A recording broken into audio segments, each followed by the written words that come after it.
Muito bom dia a todos. Bom dia. Sejamos todos muito bem-vindos a esta casa que nos acolhe.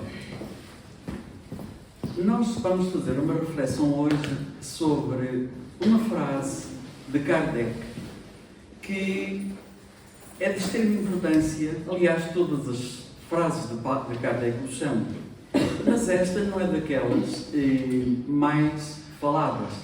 Certamente a maioria de nós a conhece, mas acho que será interessante nós recordarmos esta posição, esta afirmação que Kardec nos traz para a orientação da nossa vida. Nós, no início de cada ano, costumamos trazer um tema mais generalizado, mais abrangente, para que esse tema possa ter eco ao longo do ano. E o propósito de ter escolhido esta frase de Kardec é precisamente isso. Vamos então à frase, que é a frase-chave do nosso trabalho de hoje. É pela educação, mais do que pela instrução, que se transformará a humanidade. É uma frase, como todas as frases de Kardec, belíssima. E é um apelo à nossa atitude. É pela educação, mais do que pela instrução, que se transformará a humanidade. E encontraremos em obras póstumas o desenvolvimento deste tema, deste assunto que Kardec criou e deixou para todos nós e que eu convido que possamos todos procurar e ler tudo aquilo que Kardec havia escrito sobre o tema. Seria interessante fazer uma reflexão sobre a instrução e educação, porque às vezes confunde-se a instrução com educação e a educação com instrução. Ora, se houvesse essa confusão, Kardec não teria dito que era pela educação e não pela instrução. E a razão é muito simples. É que instrução pode ser dada a qualquer máquina. Um programa de computador não é mais do que um conjunto de instruções que o programador criou, linhas de código, milhares de linhas de código, e que o computador vai reagir aos comandos feitos, às instruções, aliás, assim denominado também em programação, às instruções que o programador criou para ele executar qualquer tarefa. E o computador executa cegamente, sem possibilidade de escolha, porque ele é conduzido, ele é orientado para fazer aquilo. Ao passo que a educação, ela só floresce nos seres humanos. Quer dizer então que a educação é algo que tem a ver com os seres humanos. Eu aqui, se calhar, diria com os seres que têm vida. Porque todos nós temos um princípio inteligente. E aquilo que nos distancia das máquinas é precisamente nós termos esse princípio e as máquinas não têm. Então nós temos poder de decisão. O problema é como decidimos. E é aqui quando Kardec diz é pela educação. É interessante nós pensarmos que todos nós carregamos o germe do bem. Todos. E porque nós fomos criados por Deus. Se a nossa fonte é a fonte do bem, nós temos impresso em nós o bem. O problema é depois, isso está cá dentro, em nós. O problema é depois, se nós damos acesso, ou se nós permitimos que esse bem que existe em nós, de facto, tenha efeito cá fora. A palavra educação vem de uma palavra latina, exducere, exeducere. E é tão bonita esta palavra. E a palavra educação deveria ter este sentido. Exducere. Conduzir para fora. Conduzir para fora o quê? aquilo que nós temos em germe, que é o bem. A proposta de Pestalozzi fala muito de trazer para fora o melhor que há no ser humano. E a educação é isto. É trazer para fora o melhor que existe no ser humano. Não é pôr limites, não é pôr barreiras. É ensinar o ser humano, desde pequenino, a exteriorizar o que de bem há nele. É engraçado nós pensarmos que tudo depende do estímulo que nós dermos. Se eu der a uma criança o estímulo do bem, ou a um adulto também, eu vou fazer com que essa pessoa vá exteriorizar o que há de bom nela. Porém, se eu tiver atitudes que possam amorfanhar este sentimento interior, eu vou experimentar no outro atitudes menos dignas. Notemos que temos ali alguém que está instruído para matar. Eu assentei praça no campo militar de Santa Margarida.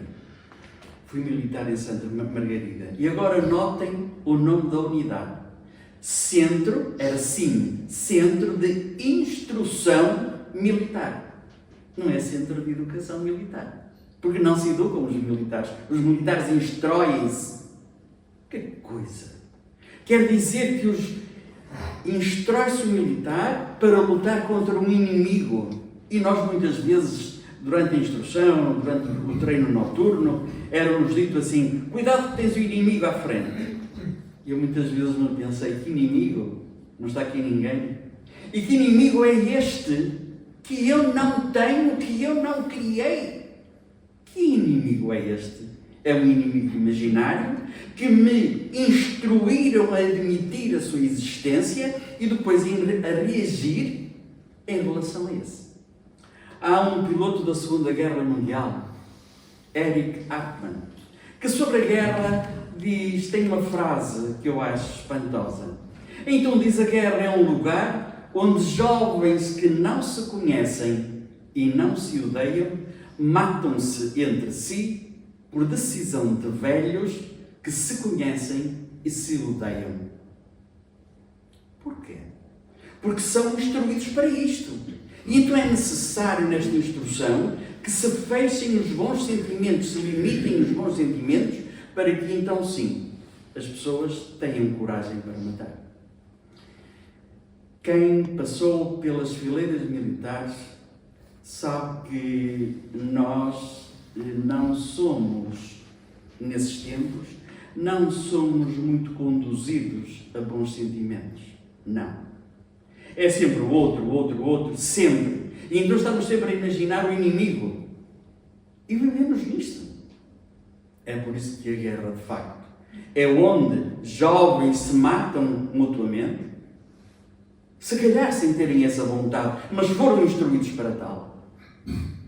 É preciso tirar-lhes a educação, aquilo que está dentro deles, ou fechar muito bem fechado, que é para, no momento exato, ele não hesite e dispare a arma. Nós já pensamos que nenhuma criança nasce racista? É instruída pelos adultos, pelos velhos, a que fomentam estas ideias das crianças. E então as crianças tornam-se aquilo que os adultos querem ou pretendem para continuar um pensamento.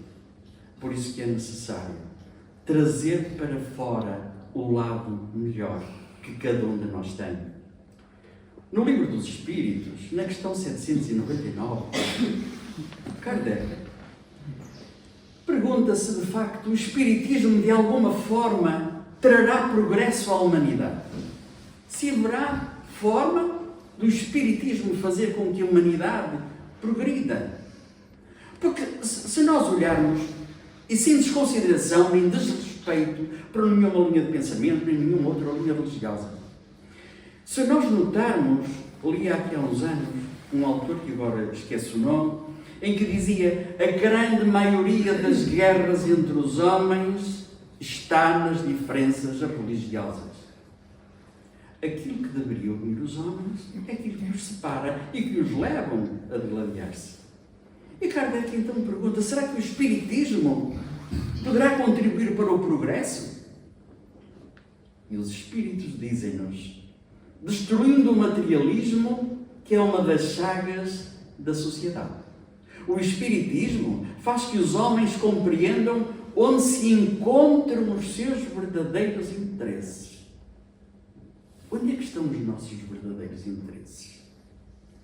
E aqui isto começa, de facto, a mudar o sentido da vida.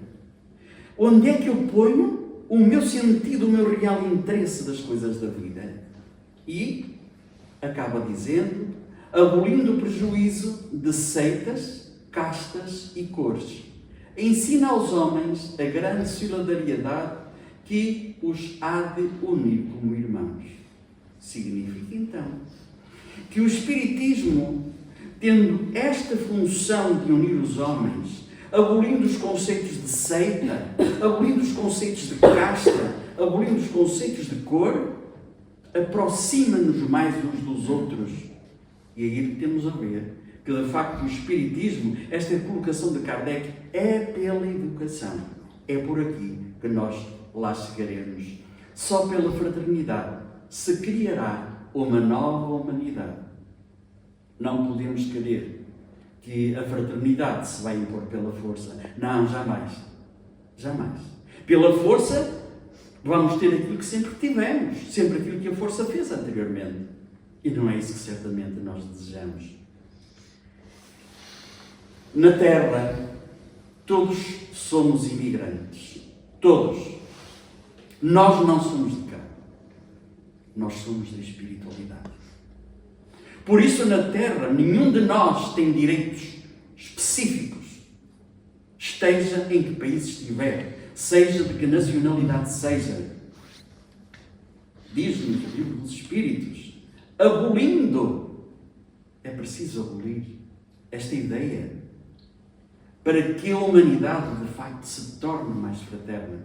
Porque na Terra, todos somos imigrantes. Todos. Na Terra, todos somos estrangeiros. Todos. Porque nós não somos daqui. Esta não é a nossa pátria. E então, do mesmo jeito, na Terra, somos todos iguais. Não há eleitos.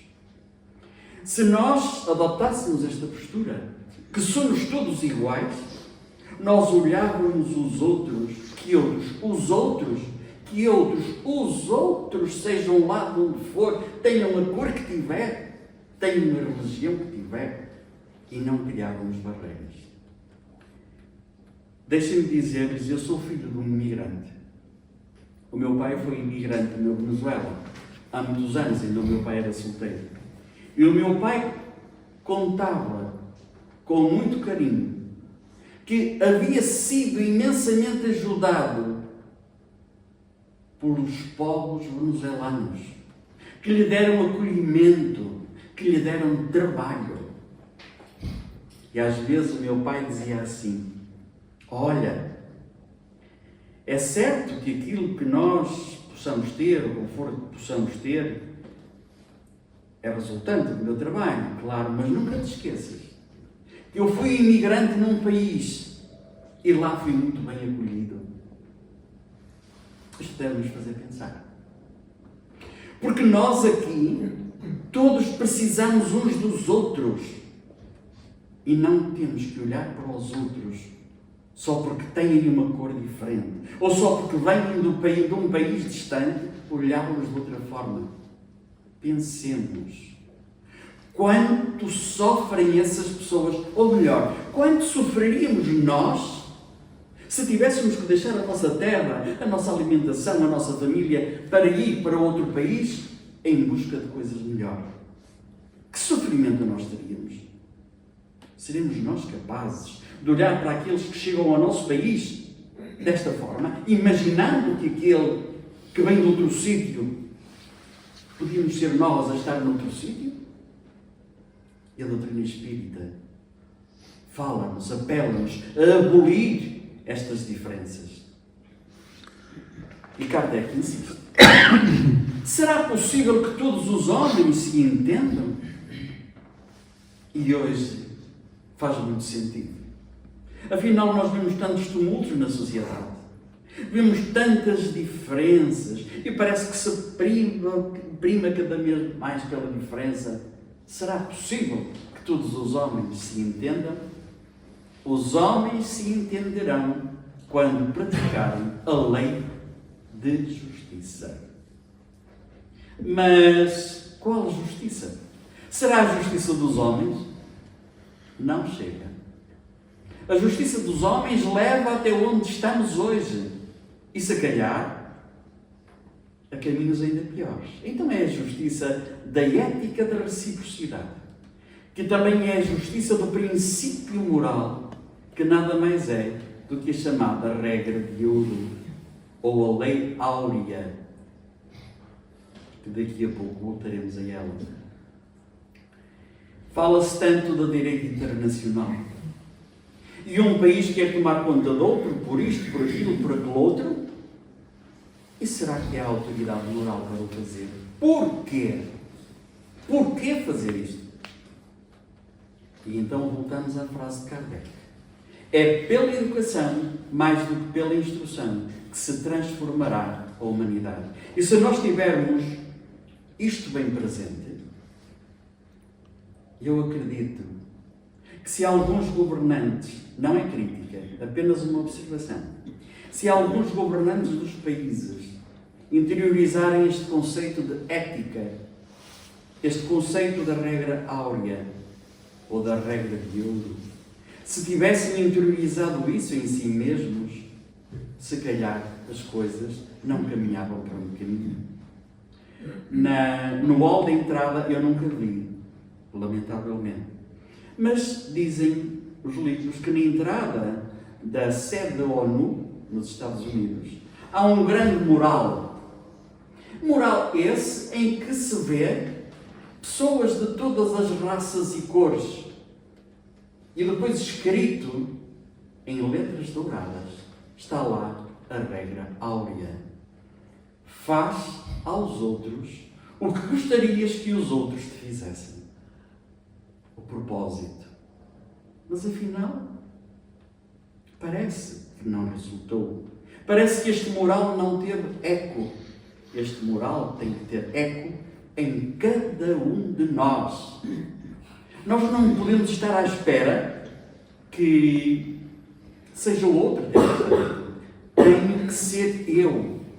E então, como espíritas, nós temos de facto uma grande responsabilidade. E essa grande responsabilidade, como espíritas, deve-nos fazer pensar a nossa atitude. E se nós formos novamente às palavras dos espíritos, somente o espiritismo, bem entendido e compreendido, pode tornar-se, como disseram os espíritos, a grande alavanca da transformação da humanidade. Somente o espiritismo. Porque nós não temos as picardias que existem, continuo a dizer, não é uma acusação, é uma observação. As picardias que existem entre os mais diversos credos. Não. Porque o espiritismo leva-nos a congregar-nos. Aliás, há uma questão do Livro dos Espíritos que Kardec coloca: posso eu condenar uma religião, uma linha de pensamento, sendo ela manifestamente errada? E os Espíritos o que é que dizem? É falta de caridade. Tudo no Espiritismo nos conduz a esta situação de fraternidade entre todos. Então somos espíritas, temos que ter uma forma distinta de agir. Ou será que nós temos compactuados com outros interesses? Ou será que nós temos outros interesses na vida e preferimos, algumas das vezes, esconder este sentido espírita para a vida, que nos leva a esta transformação? E então, porque quero que a minha vida seja assim, ou seja ela, porque eu quero ter isto, porque eu quero ter aquilo, então eu vou defender determinadas posições, não porque seja uma posição espírita daquela que eu professo convictamente, mas porque na vida material me dá mais jeito. E aqui entra a nossa responsabilidade enquanto espíritas. Paulo Freire, o grande Paulo Freire, não é? Que o professor Jefferson conhece bastante bem. Então, Paulo Freire diz-nos: educação não transforma o mundo, educação muda as pessoas. E as pessoas transformam o mundo. Significa então que é uma atitude pessoal, é uma atitude de cada um de nós. Esta educação que Kardec nos apela. A doutrina espírita é o mais poderoso elemento de moralização, por saber agir simultaneamente ao coração, à inteligência e ao interesse pessoal bem compreendido. E qual é este interesse pessoal? O interesse pessoal está no Evangelho. Se o meu interesse pessoal se fundamentar no Evangelho, há coisas da vida terrena que vão passar a ter menos interesse. E então, passa a doutrina espírita a moralizar-me. Porquê? Porque é um apelo ao meu coração, à minha inteligência. E mostra-me qual é o meu real interesse. E eu livro o Evangelho segundo o Espiritismo.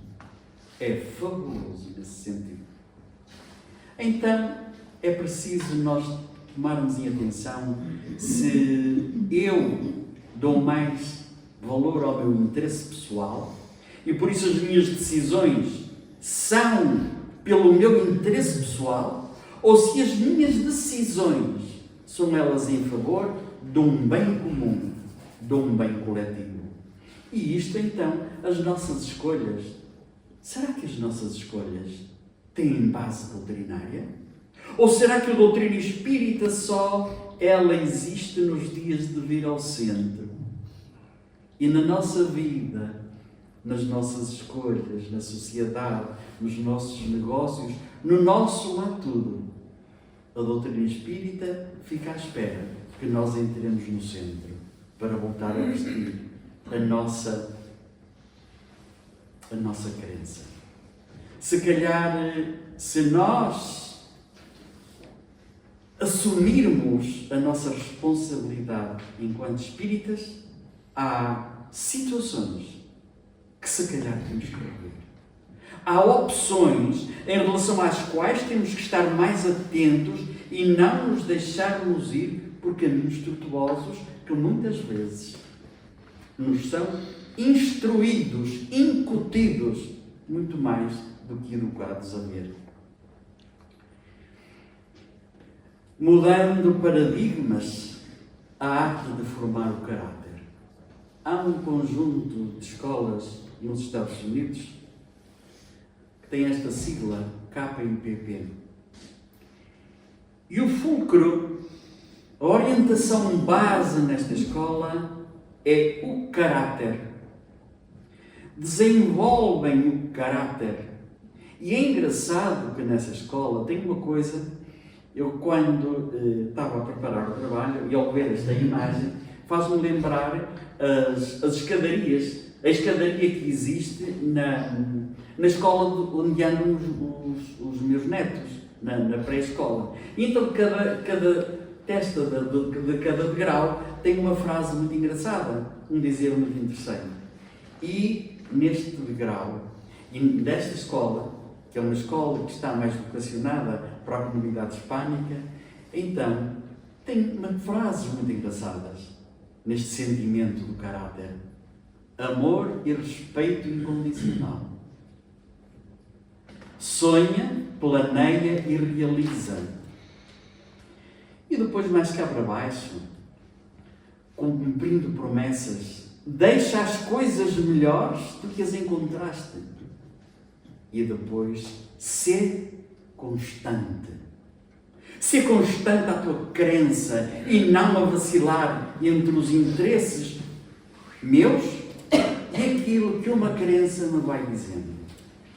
E isto leva-nos Então uma outra proposta, um modelo educacional que nós vamos encontrar no livro Atualidade do Pensamento Espírita, em que, pela psicografia de Divaldo, recebe esta mensagem de Diana de Carvalho sobre a educação.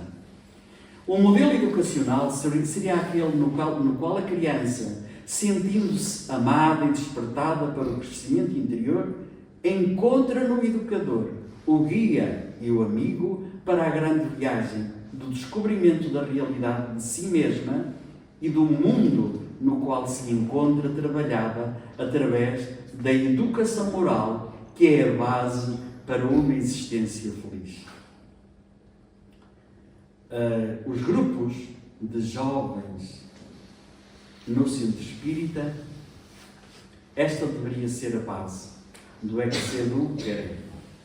Fazer naquelas criancinhas que estão na sala por baixo de nós, ou naquelas que estão numa outra sala, fazer com que viessem aqui buscar o espaço para dilatar aquilo que elas têm nelas próprias.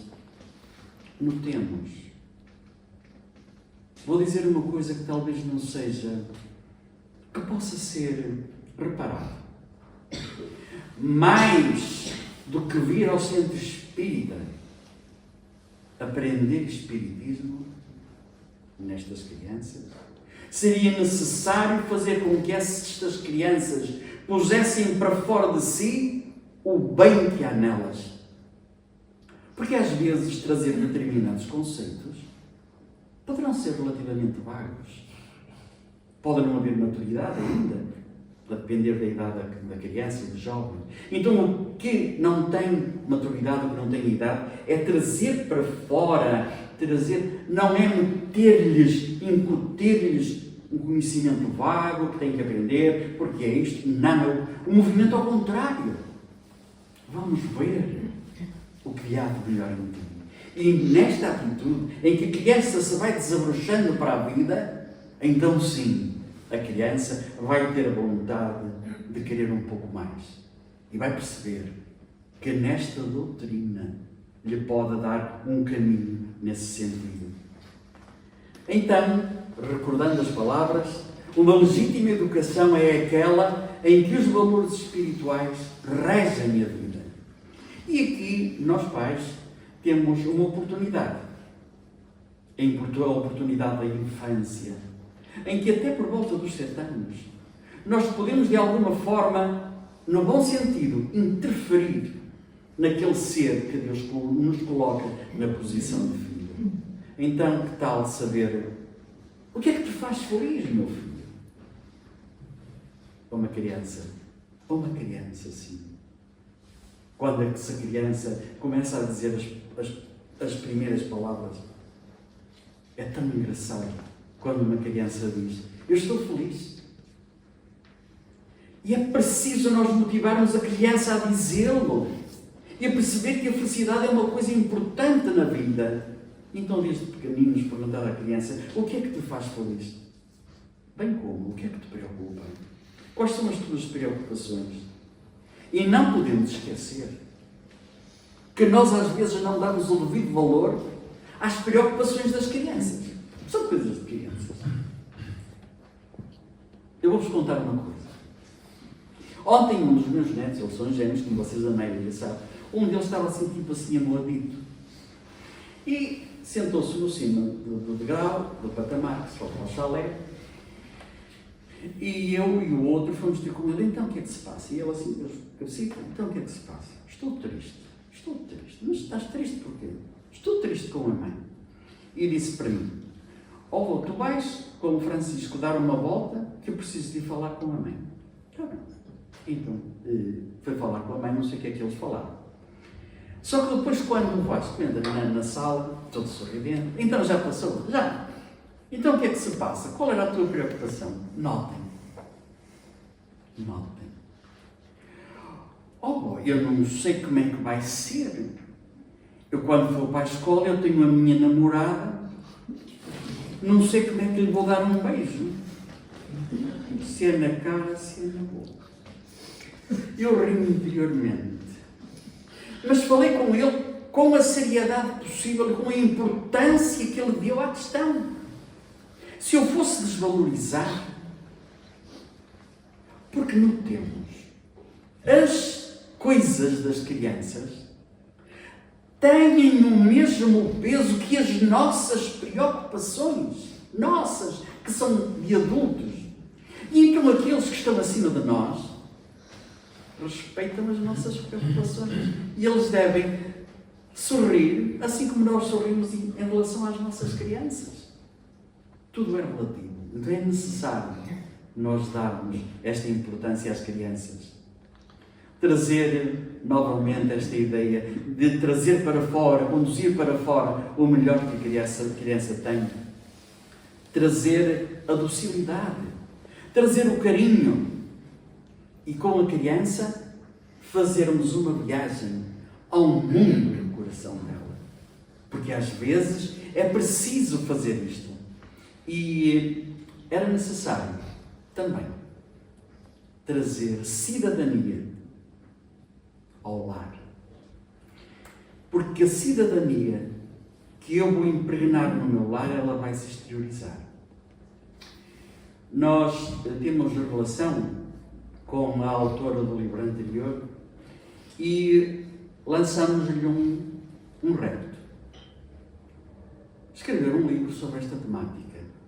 Cidadania para crianças e todos. Numa tentativa de ser um livro de comunhão de experiências entre adultos e crianças, para que nesta comunhão ambos, quer as crianças, quer os adultos, ambos pudessem ter experiências nesse sentido.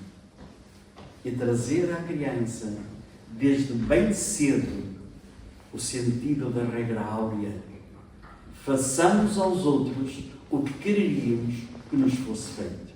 Claro, mas tudo isto, para que isto tenha efeito, ou para que possa produzir efeito no outro, tudo começa em mim. Eu não posso estar à espera. Não tenho que ser eu a dar o primeiro passo. Então, o que fazer? O que é que eu devo fazer para isso? É simples. Perguntar-me quem sou. Quem sou eu? E afinal eu vou ver que eu sou como o outro. Aquele de outra cor, aquele de outro país, aquele que tem atitudes que não são as mais dignas. Mas se calhar, aquele outro ainda não teve oportunidade de chegar aonde eu cheguei. Então eu, que já tive essa oportunidade, tenho que olhar para o outro não com desdém, mas com compaixão. E depois, o que é que eu faço aqui? Qual é o meu propósito na Terra? O que é que eu quero da vida? E da vida quero o que me convém ou o que me interessa? Isto é muito importante. E voltamos outra vez àquilo que vimos lá atrás, quando os Espíritos disseram que a doutrina espírita é um apelo à consciência, à inteligência, ao coração e também ao nosso interesse. E é isto que nós temos que ter em conta. E isto há de nos conduzir a uma autoeducação. Então eu tenho que trabalhar nesta autoeducação. Antes de eu querer fazer nos outros, eu tenho que trabalhar isto primeiramente. Ok. Eu quero trabalhar isso em mim. Mas qual é o caminho? Por onde é que eu devo começar? Qual é a base? Quais são os livros onde eu vou beber a informação para me orientar na minha autoeducação? Não são precisos livros. São úteis, mas não são precisos. Nós já temos a ferramenta necessária. Na questão do Livro dos Espíritos, que Kardec coloca onde é colocada a lei de Deus, e os Espíritos respondem na consciência. Significa então que na minha consciência está o meu saber de como agir. E na minha forma, a melhor forma de eu agir está balizada por algo que nós conhecemos há tantos anos. Uma ideia muito anterior a Jesus, mas que Jesus voltou a trazer essa ideia. A dita regra áurea. Façamos aos outros o que queríamos que nos fosse feito.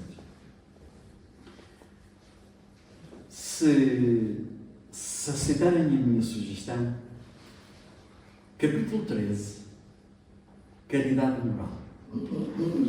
Melhor dizendo, caridade material e caridade moral.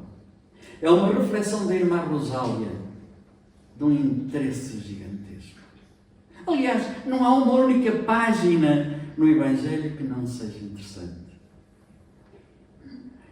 E quantos mais anos passam, quanto mais vezes nós fazemos o culto do Evangelho no lar, mais tesouros nós vamos encontrando sem que o texto mude. Nós é que mudamos com o tempo. Então este é o caminho seguro. É fazer aos outros o que eu queria que fosse feito. É eu ter uma atitude em relação aos outros de outras raças, de outros países, de outras ideias, ter atitudes em relação a esses, como eu gostaria que tivessem comigo quando eu chegasse ao país deles. E isto, a doutrina espírita, leva-nos a esta fraternidade. Depois, nesta nossa autoeducação, é necessário pensar se devemos agir ou reagir. Porque nós, habitualmente, temos atitudes automáticas, mas necessitamos da disciplina da ação. Então, pensar muito bem se eu devo reagir ou se eu devo agir. Porque quando vou agir, eu tive um momento de pensamento, refleti e se calhar já vou agir em função daquilo, da minha crença enquanto espíritas. Depois, esta autoeducação para a empatia. Com quem? Com os outros. E voltamos ao ponto que outros, os outros, mas que outros, os outros todos. Porque os outros todos têm o mesmo Pai que eu tenho.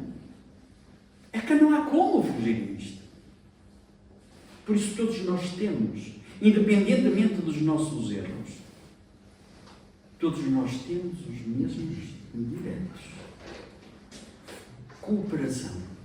É necessário cooperar com o outro, fazendo-o crescer, e não eu ficando no meu patamar, sou isto, sou aquilo. Não adianta eu ficar a ver o que o outro é e o que deveria ser. Não, eu vou lá cooperar para que o outro se torne naquilo que eu acho que seja melhor.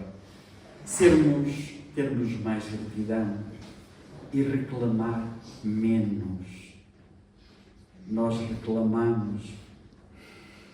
A minha mãe tem 80, quase 90 anos.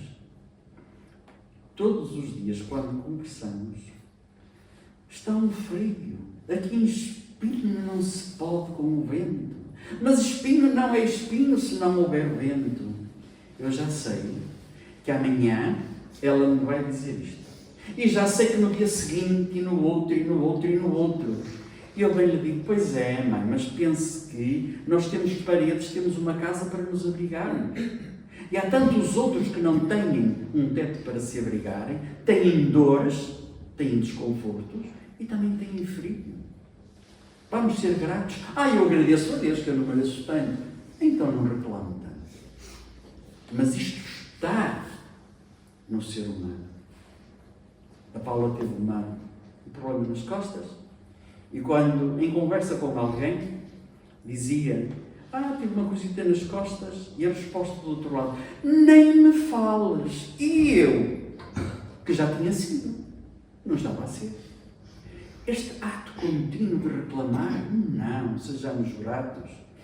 E outra proposta de leitura: o homem de bem, no Evangelho segundo o Espiritismo, capítulo 17. É um texto longo, um texto belíssimo, mas é um texto que é um apelo à nossa atitude de cada um de nós. Há uns anos, quando nós tínhamos aqui no centro, vou dizer uma coisa, que certamente agora ele não se lembra. Mas eu lembro-me, porque era eu que metia as coisas nos papéis. Quando nós tínhamos aqui no centro o Ecos, que era uma folhinha que nós distribuíamos mensalmente, um dos temas que agora descreveu foi sobre o homem que vem. Se calhar não se lembra, não sei. E isto é interessante, nós irmos ao Evangelho e ler esta parte do homem de bem. O homem de bem é bom, humano e benevolente para com todos, sem distinção de raças nem de crenças, porque em todos os homens vê irmãos seus. Pois é. Como é que estão as minhas escolhas? Como é que estão as minhas decisões na vida? São concordantes com aquilo que a doutrina espírita me dá e aquilo onde eu vou semanalmente e às vezes mais do que uma vez por semana? Será que o Espiritismo tem efeito na minha vida? Ou o Espiritismo só existe como uma casa onde eu vou em determinados sítios, ouço determinadas coisas, batida que é a porta, eu volto para a minha vida? É isto que a doutrina espírita nos deve fazer refletir. Gostava de concluir com uma proposta de um exercício diário. E este exercício é-nos indicado por Goethe. Este homem, um grande pensador, poeta, escritor, inclusivamente também ligado à ciência. Há quem imagine que a teoria das espécies poderá ter tido alguma ideia com ele porque ele via as coisas de uma outra forma. E ele, como um homem muito vocacionado para a arte, ele achava que seria pela arte que o ser humano poderia desenvolver o lado bom. Então ele faz uma proposta em que diz: todos os dias devíamos ouvir um pouco de música. E de facto, é nos silêncios da música que Deus fala ao nosso coração. Ter este hábito de ouvirmos uma música que nos serena a alma e pensar e meditar. Porque se calhar nesses momentos é aí que Deus nos manda recados ao nosso coração. E continua, Goethe, todos os dias devíamos ler uma boa poesia. Nas mensagens espíritas encontraremos a poesia para a alma. Aqueles livrinhos pequeninos de mensagens espíritas que temos. E é engraçado ver como estes livrinhos acabam rapidamente, porque as pessoas têm esta necessidade desta poesia da alma. Então ter este hábito de nós lermos diariamente uma mensagem daquelas, mas não é ler está lido, está feito, já cumpri. Não, isso não vale. É ler, meditar e durante o dia ir digerindo a ideia e onde é que eu posso aplicar ao longo do dia. Continua Goethe dizendo: todos os dias devíamos ver um quadro bonito, sempre apelando para a arte, para trazer de nós o que há de melhor em nós. Que mais belo quadro existe senão a própria natureza? Eu costumo dizer que a natureza é o Facebook de Deus, que tem publicações tão magníficas. E diz também que todos os dias deveríamos dizer palavras bonitas. É que há tantas palavras gentis, mas precisam de mais pessoas dispostas a usá-las. Assim como há tantos sorrisos que precisam de rostos para se mostrar. E afinal, é tão simples. Exteriorizar aquilo de melhor que há em nós.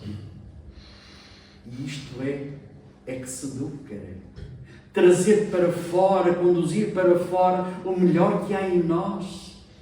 E se nós o fizermos, eu acredito que os outros se sentirão motivados a fazê-lo. Agora, quando eu não tenho doçura, quando eu não falo com doçura em relação aos outros, eu vou experimentar no outro a mesma forma de falar. E é preciso eu ser ríspido Mas a autoridade manda. Não, a autoridade não manda. Isso é o meu ego que manda, não é a autoridade. A autoridade é só uma, é a autoridade moral.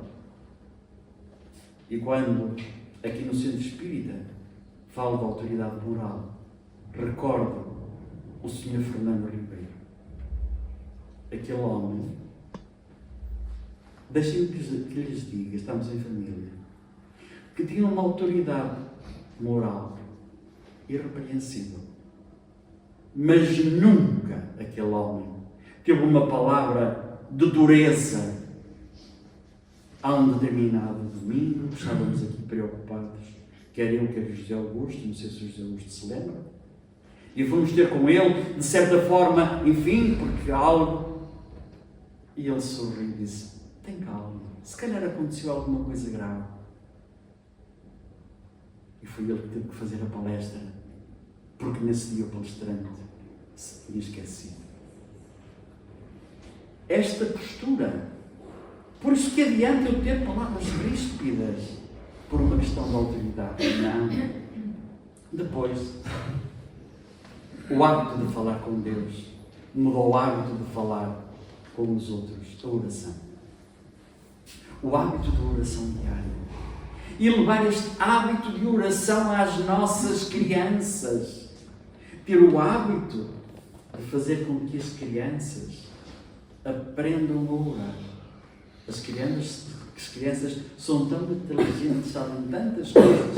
E nós, vaidosamente, até dizemos: ele até mexe no telemóvel melhor do que eu. Pois é. E a par disso, como é que está a oração? Achei muita graça há uns anos, em almoço no domingo, estávamos todos sentados à mesa, e o meu genro, o Vitor, assim: vá lá, meninos, então como é que é? E eles ainda não falavam bem, não é que eles falem bem, mas não falavam assim. E então os dois disseram: obrigado, Senhor. Isto é tão importante. É tão importante isto. Trazer-o para fora daquilo que melhor há na criança. Então, nós voltamos ao ponto, à frase de Kardec. É pela educação, mais do que pela instrução, que se transformará a humanidade. Se desejamos uma humanidade melhor, já conhecemos o caminho. Então, resta-nos seguir comportamento. Para todos, um excelente domingo, e deixo aqui uma proposta de leitura para a semana, em que nós podemos ir beber, podemos acolher, deixar acolher pela doutrina espírita. Vamos ao Evangelho segundo o Espiritismo. Vamos ler o Homem do Bem. Vamos ao Livro dos Espíritos, à questão 919 e 919A, que nos incita ao conhecimento de nós próprios. E certamente teremos uma terra melhor quando todos nós o fizermos. Fiquemos todos em paz.